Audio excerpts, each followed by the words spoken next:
Glória ao nome do Senhor. Irmãos, nós vamos ler a palavra de Deus no livro de Neemias.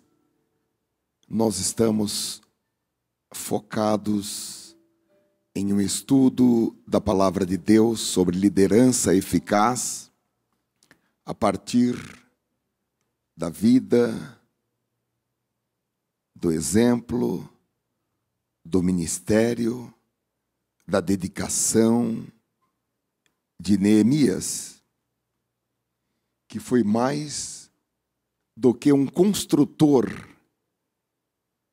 de muralhas. Ele foi um exemplo de uma pessoa de oração, de uma pessoa de fé. A liderança que ele exerceu, renovando a esperança daquele povo, fortalecendo-os na fé, nas promessas que Deus havia feito. E em tempo recorde, ele fez o que as pessoas estavam tentando há 90 anos e não conseguiam, não tinham êxito em realizar. Eu acredito que todos nós temos algumas muralhas a serem construídas ou reconstruídas. Muralhas que precisam de uma atenção especial da nossa parte, que precisam de uma dedicação, que precisam de uma ajuda divina, para que essas muralhas possam ser reconstruídas.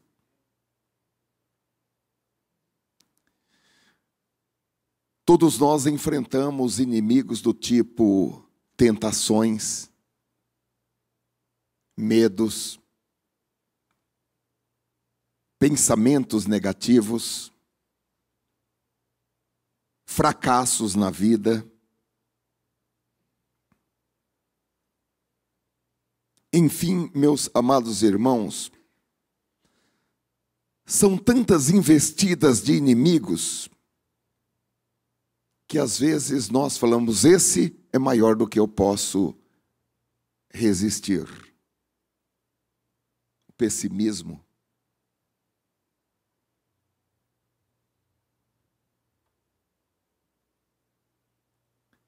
a baixa autoestima, não é?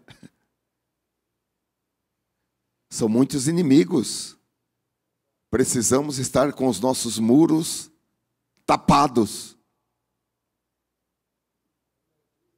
Porque se houverem brechas, eu lembro, hoje eu não tenho mais gato, mas quando a gente tinha gato, dizia, olha, se o gato se passar a cabeça, parece que é isso, né? O gato. A Bíblia diz, olha, cuidado, não fala com os gatinhos, mas fala com as raposinhas. Porque tanto as raposas como as raposinhas destroem as vinhas que estão em flor. Porque às vezes a gente pensa que são apenas as raposonas que destroem as vinhas. Mas aquela pequena fresta no muro, aquela pequena brecha no muro, por onde passa a raposinha, já é suficiente para danificar as vinhas que estão em flor. São muitas brechas, irmãos, que podem surgir nos muros. O medo de fracassar. Os irmãos têm esses problemas ou será que só eu que tenho?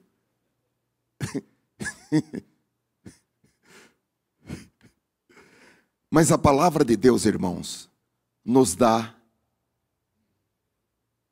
como nós podemos reparar para que nós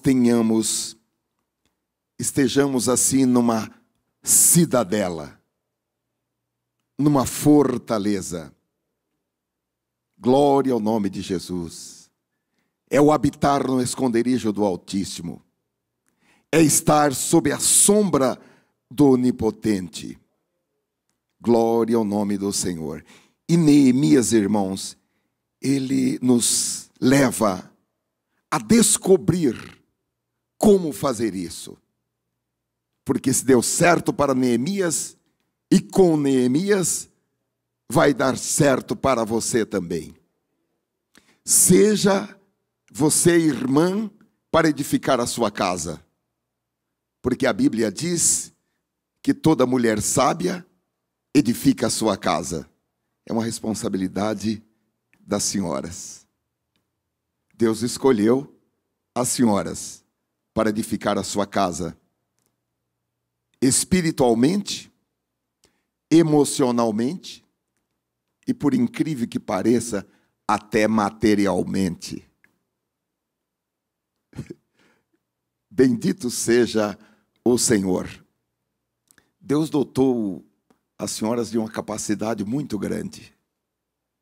Uma capacidade colocada por Deus. É por isso que a Bíblia diz que toda mulher sábia edifica a sua casa. Deus deu essa capacidade tão grande para a mulher edificar a sua casa. Tanto que lá na descrição, no retrato falado, né, daquela mulher sábia, lá de Provérbios, diz em relação ao marido, e nada lhe falta. Então, quando os senhores precisarem de algum dinheiro, pode pedir para a esposa. Ok? Se nós chamássemos o irmão Abimael aqui, ele ia dar o testemunho. Mas eu posso dar o testemunho dele.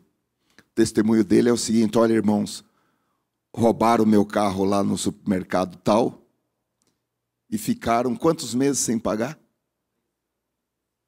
Só depois de 2 anos e 5 meses é que pagaram. Só que nesse período eu comprei um carrinho, um Fiat, com o dinheiro que a minha mulher guardou de vender pão.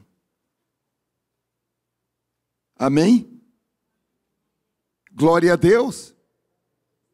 Podia ser também guardanapos, lanche, coxinha, Natura. Como que chama aquele outro que nós estamos tomando? Herbalife. É que eu tomo muito pouco, eu esqueço. Bendito seja o Senhor. Liderança, irmãos. Glória ao nome de Jesus. Aleluia. Minha mãe lavava a roupa para fora. E sempre que meu pai precisava de alguma coisa, minha mãe tinha sempre um dinheirinho guardado. Vocês podem procurar qualquer uma dessas irmãs que trabalham ou não trabalham, que elas têm dinheiro guardado.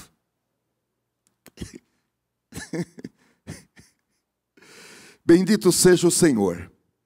Nós vamos, irmãos, então, ler o nosso texto no capítulo 2 do livro de Neemias.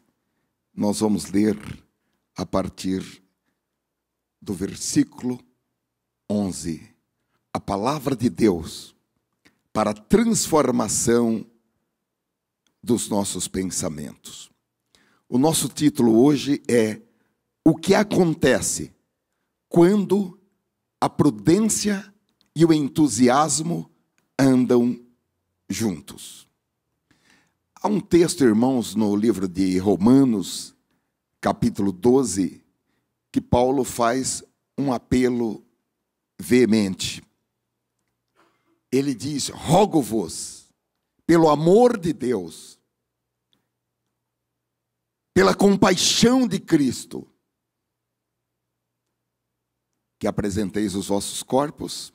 Mas no versículo 2 ele diz: além disso, não vos conformeis com este século, mas transformai-vos pela renovação da vossa mente, para que experimenteis qual seja a boa, agradável e perfeita vontade de Deus.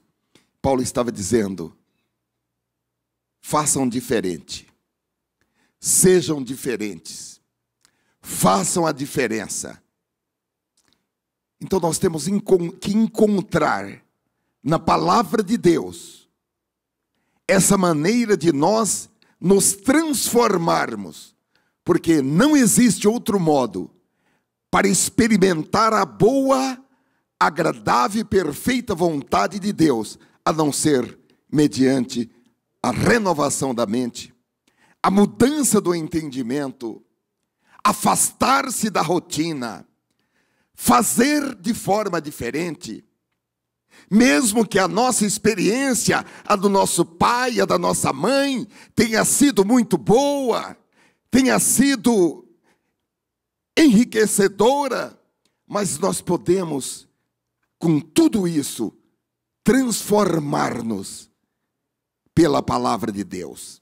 E é o que nós vamos ler aqui no livro de Neemias, no capítulo 2, do versículo 11 ao versículo 18.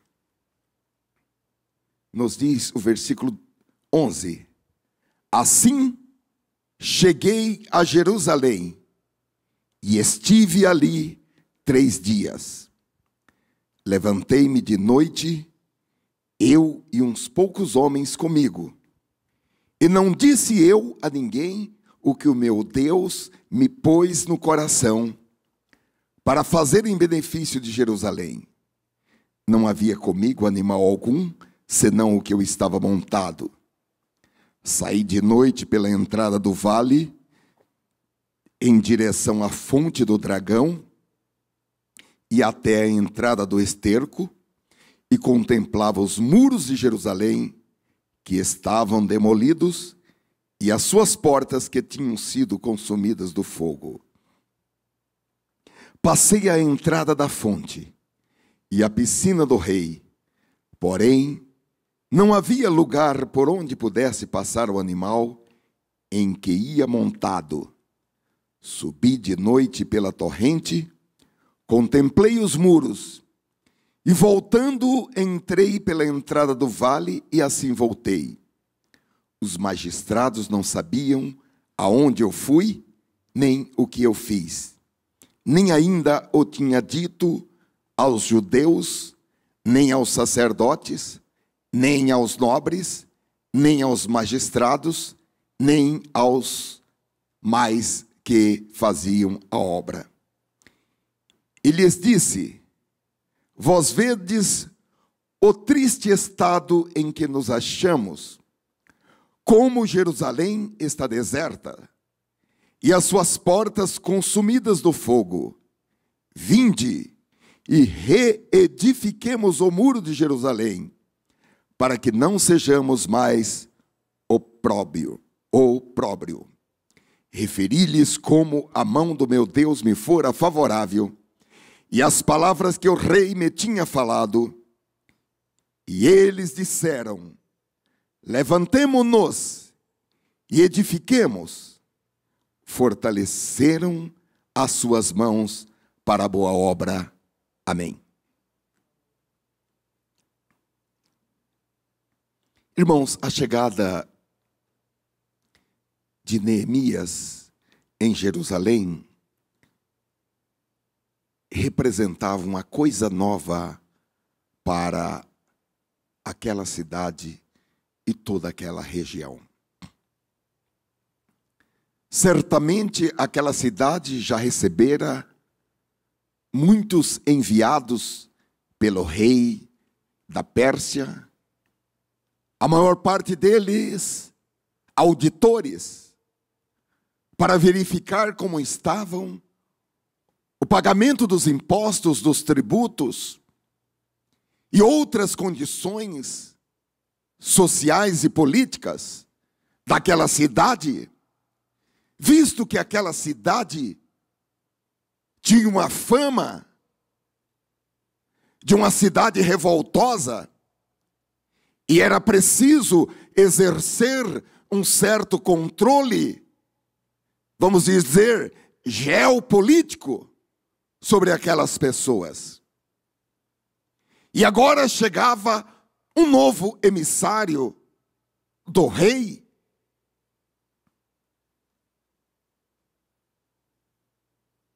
Aquela cidade já tinha uma estrutura de poder, e até uma estrutura de poder que era temida, que precisava de controle.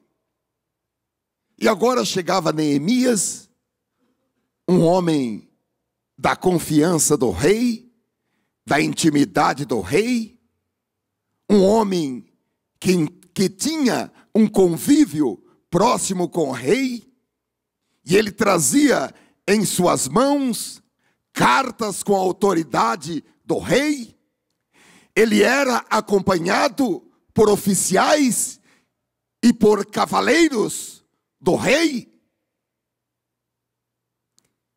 E certamente aquilo foi motivo para aquelas pessoas dentro daquela estrutura de poder que existia ali em Jerusalém. Em capítulos adiante, que nós vamos ainda, se o Senhor permitir, abordar, como o capítulo 5, nós vamos ver que ali, dentro daquela estrutura de poder, havia uma luta de classes, havia exploração dos ricos. Muitos daqueles irmãos eram agiotas e cobravam juros absurdos e criminosos dos seus irmãos. Eram vários problemas. No capítulo 5, versículo 5, no capítulo 7. Enfim, em vários capítulos, nós vamos encontrar que aquela estrutura era uma estrutura que tinha um certo nível de corrupção. E eles ficaram preocupados. A chegada de Neemias foi uma chegada que trouxe preocupação. Irmãos, nós precisamos estar preparados quando vamos para um novo ambiente, quando vamos para um novo emprego, quando vamos para um novo trabalho. Nós precisamos estar preparados para determinadas reações que as pessoas que estão ali há muito tempo vão esboçar. Será que ele está vindo aqui para pegar o meu lugar? Será que o chefe vai gostar mais dele do que de mim?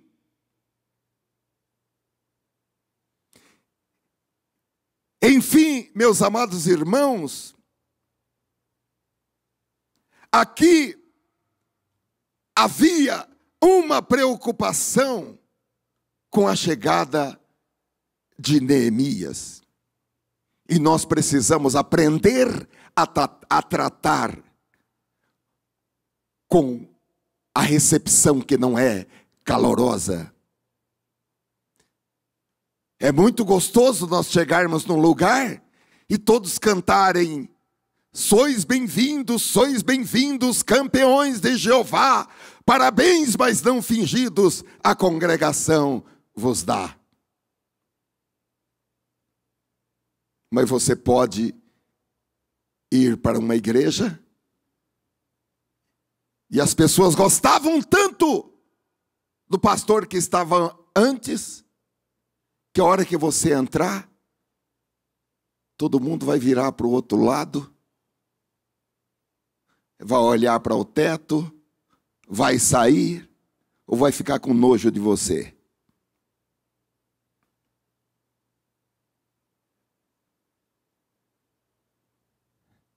Irmãos, o que Neemias fez?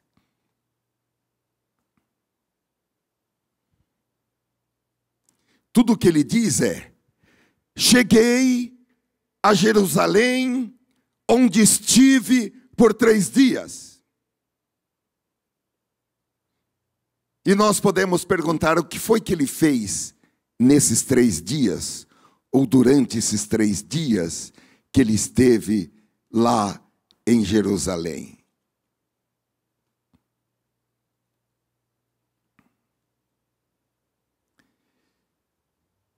Vamos ler ou reler o versículo 11 e 12. Cheguei a Jerusalém e depois de 3 dias de permanência ali, saí de noite com alguns dos meus amigos. Eu não havia contado a ninguém o que o meu Deus havia posto em meu coração que eu fizesse por Jerusalém. Não levava nenhum outro animal além daquele em que eu estava montado. Os oficiais não sabiam aonde eu tinha ido ou o que eu estava fazendo, pois até então eu não tinha dito nada aos judeus, ao sacerdote, aos nobres, aos oficiais e aos outros que iriam realizar a obra. Nem é preciso dizer que Neemias estava muito entusiasmado com a possibilidade de reconstruir o muro da cidade, restaurar as portas, dar dignidade a cada um dos habitantes daquela cidade. Porém, apesar de todo o entusiasmo, apesar de toda a expectativa, nós já vimos em outras passagens de Neemias que ele possuía um bom senso de equilíbrio, que no Novo Testamento é chamado de domínio próprio, e é alinhado como fruto do Espírito, de forma que ele chega em Jerusalém, ele não diz uma palavra, e ele não toma decisões precipitadas. Ele vai tomar pé das coisas. Ele vai examinar a situação. Aquele primo Anani, que esteve com ele e levou aquelas informações, obviamente, existiam outras informações relevantes que Anani não lhe pudera dar.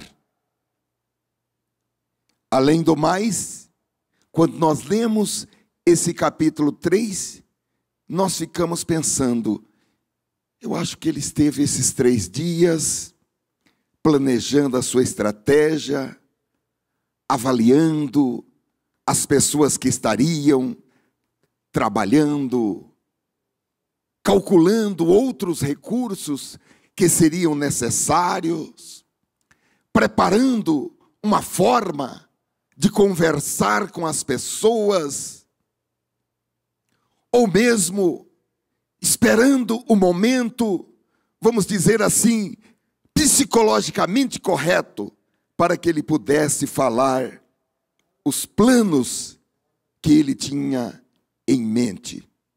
Então, ele não se precipitou. Ele não se precipitou em dar opiniões apressadas. Ele não se precipitou em tomar decisões. Antes de tudo, ele entrou em uma profunda reflexão para daí então passar a agir. O texto que nós lemos diz que ele não declarou sequer para as pessoas que o acompanhavam os detalhes daquela missão.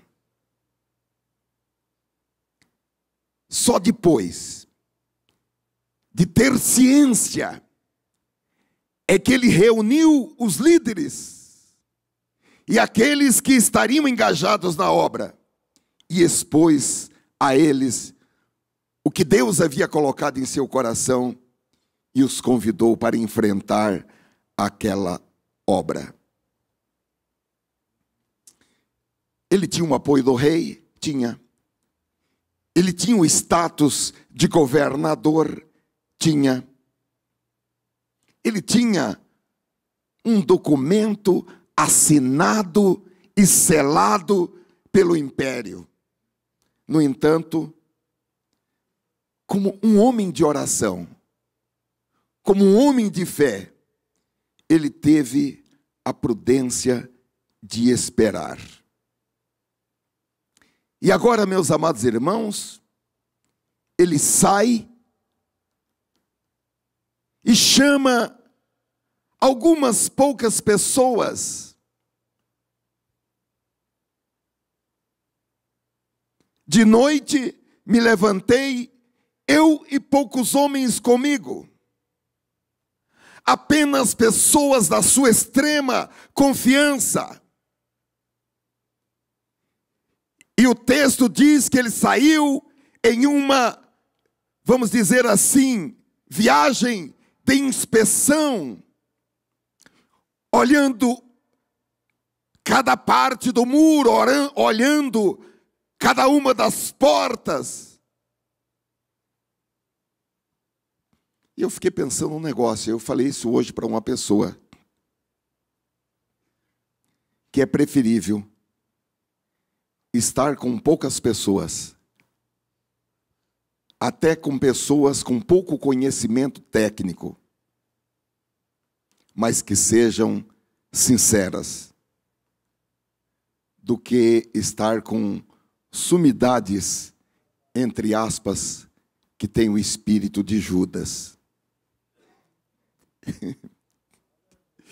E eu, amados irmãos, eu venho da Assembleia de Deus,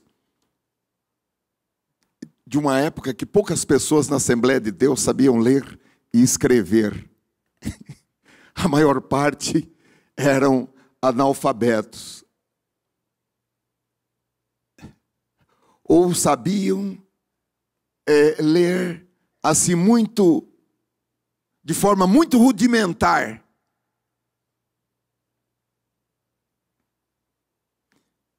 Não há problema, a competência técnica é baixa? Não tem problema. A sinceridade supera a competência. A sinceridade é mais importante do que a competência. Glória a Deus.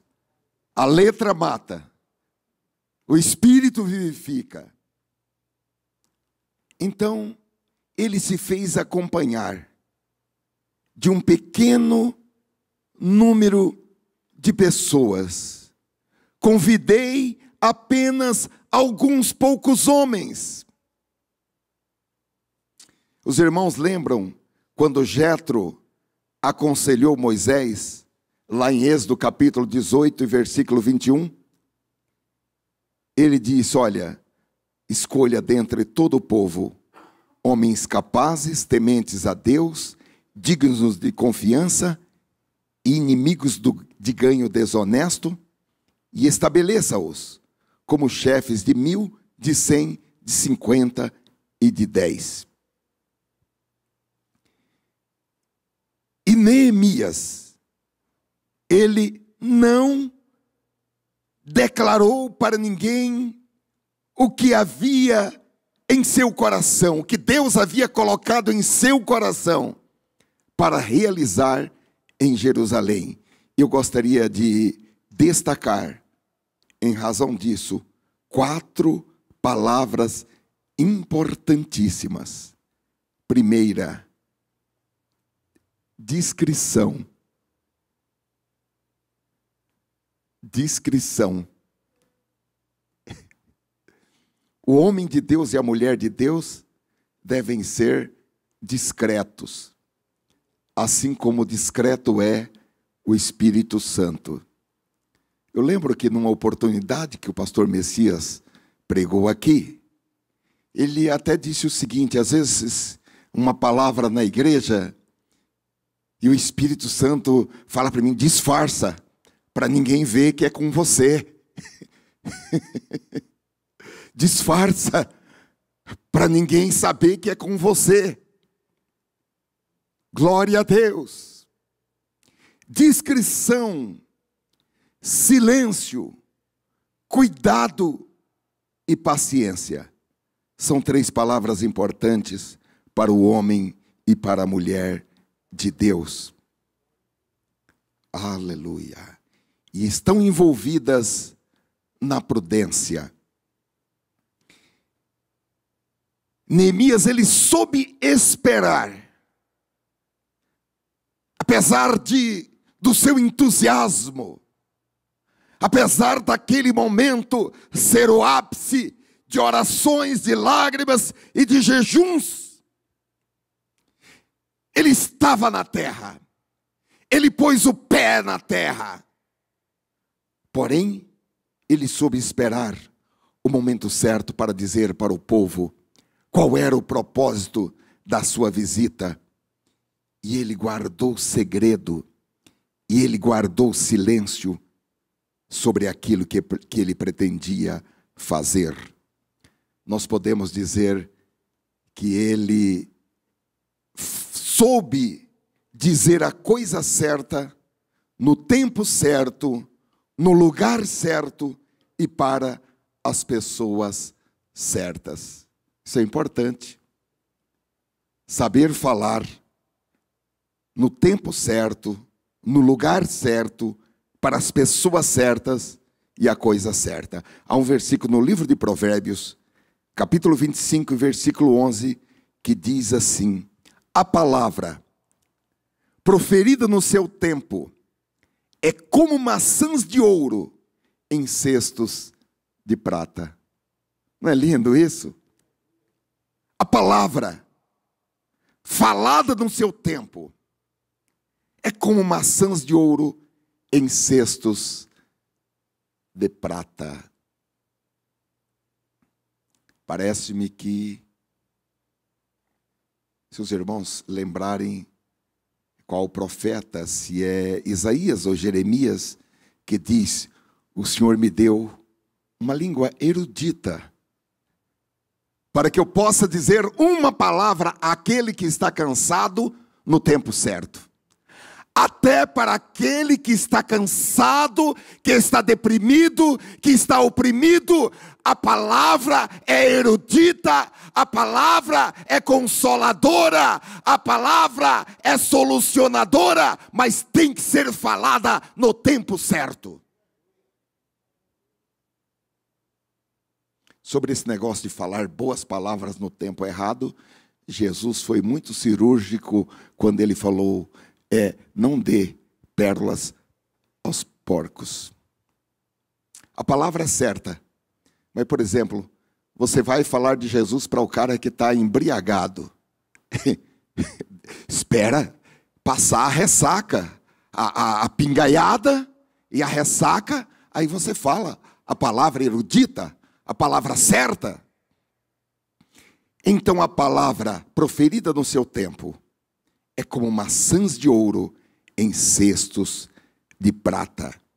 E agora, irmãos, eu acho muito interessante, porque Neemias, ele toma a precaução para que todos tenham a oportunidade de vê-lo pessoalmente e de ouvir da sua própria voz o que ele tem a dizer para o povo. Ele era uma pessoa prudente, mas ele era uma pessoa acessível. Então, no versículo 17, diz que ele reúne a liderança, reúne também aqueles que vão pôr a mão na massa. E ele diz o seguinte a eles, Neemias capítulo 2, versículo 17. Então eu lhes disse: vocês estão vendo a situação terrível em que estamos. Jerusalém está em ruínas e suas portas foram destruídas pelo fogo. Venham, vamos reconstruir o muro de Jerusalém, para que não fiquemos mais nesta situação humilhante. Porque a situação, irmãos, era de miserabilidade e de humilhação, tanto no sentido espiritual, como no sentido moral, como no sentido econômico, como no sentido financeiro, obviamente. Tudo aquilo foi resultado da desobediência e da rebeldia contra Deus. E agora, Neemias se dirige para aquelas pessoas que durante tantos anos haviam vivido ali e já estavam acomodados, apáticos, raciocinando: a vida é assim, assim é a vida. E era necessário que Neemias acordasse aquelas pessoas, para que elas enxergassem a verdadeira necessidade. Então Neemias, ele explana o problema para aquelas pessoas. E eu acho muito interessante que ele se dirige a elas no plural. Ele usa a palavrinha mágica nós. Ele não faz nenhum comentário sobre o tempo que passou. Ele não diz: vocês estiveram aqui esse tempo todo e não fizeram nada. Ele não faz nenhuma observação ou nenhuma avaliação do comportamento deles. Ele não apresenta nenhum julgamento. Agora era chegado um novo tempo. Agora não era o tempo de discutir as razões daquela situação caótica. Nem mesmo aquela oração que ele fez, estando lá quando recebeu aquela notícia, ele não faz aquela oração do arrependimento.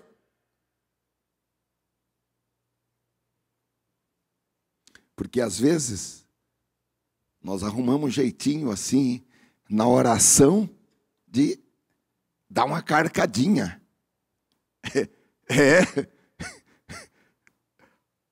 Na oração, damos uma carcadinha. Mas Neemias, ele sabia que agora não era hora de saber quem eram os culpados, de procurar falhas, de fazer acusações àqueles que já haviam morrido. Então, a conversa dele para chamar as pessoas para o trabalho, despertá-las para o trabalho, foi uma conversa sem críticas, sem murmuração. Porque, meus amados irmãos, há pessoas que têm bons planos, têm grandes ideias, há pessoas que até realizam.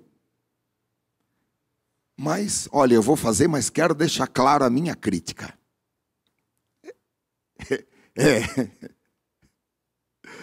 Querem deixar de maneira clara a sua crítica, para que ninguém venha falar que eu não falei. Como eu disse aos irmãos na quinta-feira passada, mesmo no meio eclesiástico, existem líderes que, ao assumirem uma nova posição, seja como pastor de uma igreja, como professor de uma escola dominical, como maestro, ou líder de um grupo, enfim. Alguns até que citam erroneamente aquele versículo: mudou o sacerdote, muda a lei. Você já leu esse versículo aí? Esse nunca foi escrito na Bíblia. Esse é um ditado popular. Na Bíblia está escrito: mudou o sacerdócio, muda a lei. E a mudança do sacerdócio, ela foi realizada uma vez por todas. Porque o sacerdócio de Cristo é um sacerdócio eterno. É um sacerdócio imutável. A mudança do sacerdócio foi do sacerdócio levítico para o sacerdócio de Cristo. O levítico imperfeito, o de Cristo perfeito. Então tem esse negócio que mudou o sacerdote, muda a lei. Se os irmãos escutarem alguém falando isso, peraí, eu já estou sabendo que isso aí não está certo. Isso aí não está na Bíblia, não. Vai lá no livro do Apocalipse, quem acrescentar, não pode. Se a palavra é sacerdócio, não pode mudar para sacerdote. Lá não pode tirar nenhum J e nenhum tio. Então, meus amados irmãos, Neemias, nós vamos encontrar o comportamento dele. Primeiro, sem nenhuma avaliação do passado. Segundo, tratando todos como iguais. Então ele diz: venham, vamos reconstruir o muro, para que não fiquemos mais nesta situação humilhante. Eu acho muito interessante, porque Neemias não falou: olha, vocês vão reconstruir o muro, e eu vou ficar aqui na retaguarda, viu? Eu vou ficar aqui orando por vocês. Eu vou ficar aqui de joelho dobrados. Eu vou ficar aqui na presença de Deus. Vocês vão lá construir o muro e eu vou ficar aqui na retaguarda. Nós vamos ver adiante como é que isso tudo se deu. Mas ele falou: vamos. Nós todos vamos pôr a mão na massa. Vamos reconstruir o muro de Jerusalém, para que não fiquemos mais nesta situação humilhante. E no Neemias 2,18 diz: também lhes contei como Deus tinha sido bondoso comigo, e o que o rei me tinha dito. E eles responderam: sim, vamos começar a reconstrução. E se encorajaram para esse bom projeto. Ele apresentou o desafio, mas apresentou também a motivação, o estímulo. Ele incentivou aquelas pessoas. Ele conta que havia uma chamada de Deus na sua vida. Ele conta que orou e jejuou durante 4 meses e Deus abriu as portas e Deus tocou no coração do rei e ele obteve o apoio oficial para realizar aquela obra. E ele mesmo, irmãos, era a prova viva, porque havia, como os irmãos sabem, uma situação decidida, consolidada, escrita. O rei já havia decidido que ninguém ia mais mexer naquela cidade. Mas ele diz: a boa mão de Deus foi comigo. E o rei permitiu não apenas que eu viesse fazer essa construção, mas ele deu todo o material necessário para aquela construção. Agora, irmãos, ele estava falando para pessoas que durante 90 anos, os seus pais, os seus tios, os seus avós, não conseguiram. Porém, agora essas pessoas estavam motivadas. E elas falaram: sim, vamos começar a reconstrução. E eles fortaleceram as suas mãos para desenvolver aquele bom projeto. Nós vamos ver adiante que essas pessoas eram ourives, essas pessoas eram perfumistas, essas pessoas eram pessoas cantores, músicos, pessoas que talvez nunca pegaram em uma colher de pedreiro, nunca pegaram em uma picareta, nunca haviam trabalhado com uma enxada, com uma pá, como muitos de nós que estamos aqui. Mas todos eles colocaram a mão à obra. E o versículo 18 então termina dizendo que eles ficaram de tal modo entusiasmados com aquele projeto, e eles fortaleceram as suas mãos para a boa obra. E se encorajaram para esse bom projeto. Meus queridos irmãos, eu acredito que nós podemos enfrentar situações em que as pessoas podem estar desanimadas, podem estar deprimidas. Na nossa casa, no nosso trabalho, na nossa igreja.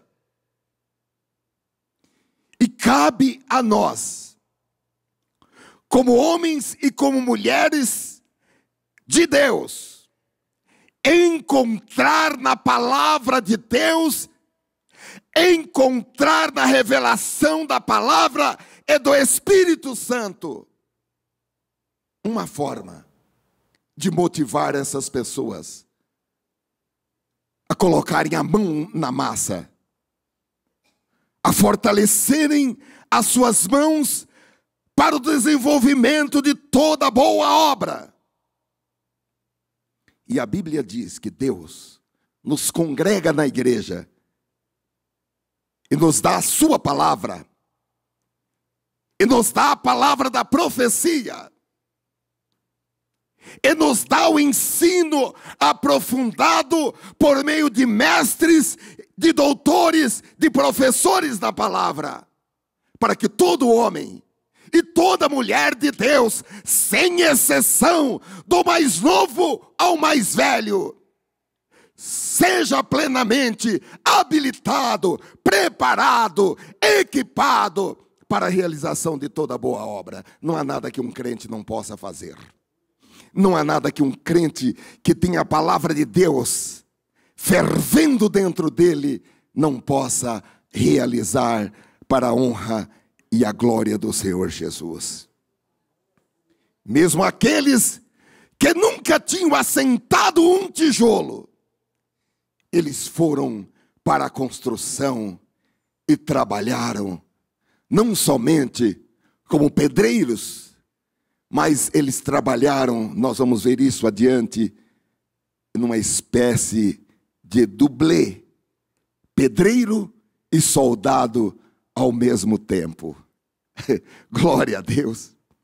Não apenas fizeram a construção, mas também trabalharam como soldados, como guardas.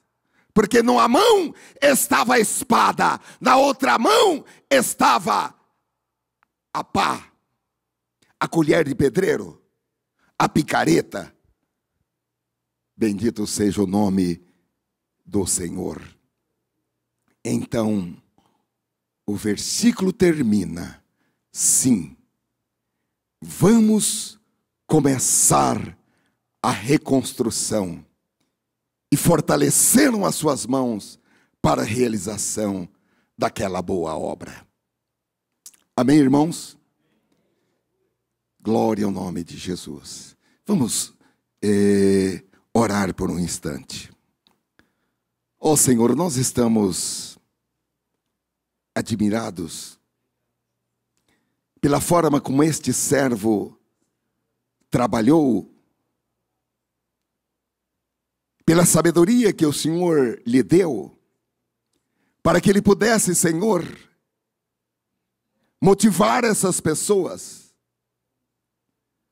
E nós estamos aqui olhando para esse espelho e aprendendo, Senhor, na Tua palavra, e com disposição espiritual e também disposição emocional, para que nós sejamos transformados e que a nossa maneira de agir, muitas vezes, Senhor, norteada pela impaciência, pela pressa, pelo entusiasmo, nós estamos disponíveis para que esta palavra tão poderosa mude o nosso modo de agir, o nosso comportamento. Ó Senhor, eis-nos aqui. Aleluia. Voluntariamente nós nos colocamos. O Senhor é o agricultor. Nós queremos ser esses ramos que dão fruto e que dão mais fruto. Então, Senhor, tudo aquilo que possa ser inútil e que possa sugar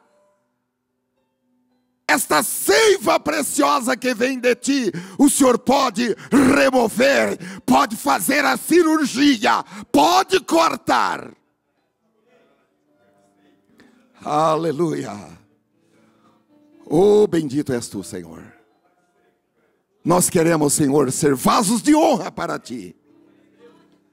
Nós queremos ser árvores frutíferas, que deem mais fruto, que deem muito fruto, para o louvor e a honra do Teu santo nome. Então, Senhor, estamos disponíveis para o aperfeiçoamento. Estamos disponíveis para a poda. Estamos disponíveis para a cirurgia. Oh, glória, glória, glória ao nome de Jesus. Oh, aleluia, aleluia, aleluia. Espírito Santo, nos ajude, Espírito Santo. Nós precisamos de domínio próprio. Aleluia, aleluia, aleluia, aleluia, aleluia. Dá-nos o testemunho.